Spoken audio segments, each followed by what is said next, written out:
நம்ம வீட்டுக்கும் நாட்டுக்கும் இப்போ ரொம்ப தேவையான பதிவு. இதை கண்டிப்பாக ட்ரை பண்ணுங்கள் எல்லார் வீட்லேயும்.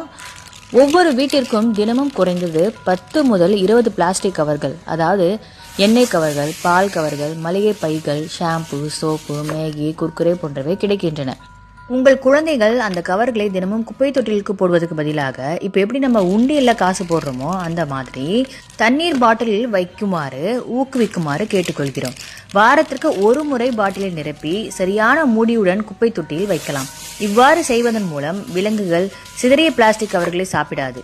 பிளாஸ்டிக் கழிவுகள் மற்றும் தண்ணீர் பாட்டிலில் முறையாக அப்புறப்படுத்த வாய்ப்பும் கிடைக்கும். குப்பைகளை சேகரிக்க சுகாதாரத்துறைக்கும் வசதியாக இருக்கும்.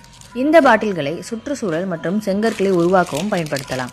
மேலும் பெஞ்சுகள், தொட்டிகள் அல்லது அலங்கார பொருட்களாகவும் செய்யலாம். ஒவ்வொரு குடும்பமும் இந்த தேவையை உணர்ந்து அந்த பணியை தொடங்குமாறு நாங்கள் தாழ்மையுடன் கேட்டுக்கொள்கிறோம். இது வைரலாகும் வரை மற்றவங்களுக்கு ஷேர் பண்ணவும் மறந்துடாதீங்க. வேஸ்ட்டாக குப்பையில் தூக்கி போட்டு மிருகங்கள் சாப்பிட்டு தேவையில்லாமல் அது எங்கெங்கேயோ வேஸ்ட்டுக்கு போய் நம்ம உலகத்தை அழிக்கிறதுக்கு பதில் ஒரு வாட்டர் பாட்டில் உண்டியில் மாதிரி நீங்கள் அந்த பிளாஸ்டிக் கவரை போட்டாலும் குழந்தைங்களுக்கு அது ஒரு ஜாலியான ஆக்டிவிட்டி மாதிரி இருக்கும். நம்மளும் கவரை வெளியில் கரெக்டாக அப்புறப்படுத்துகிற மாதிரியும் இருக்கும்.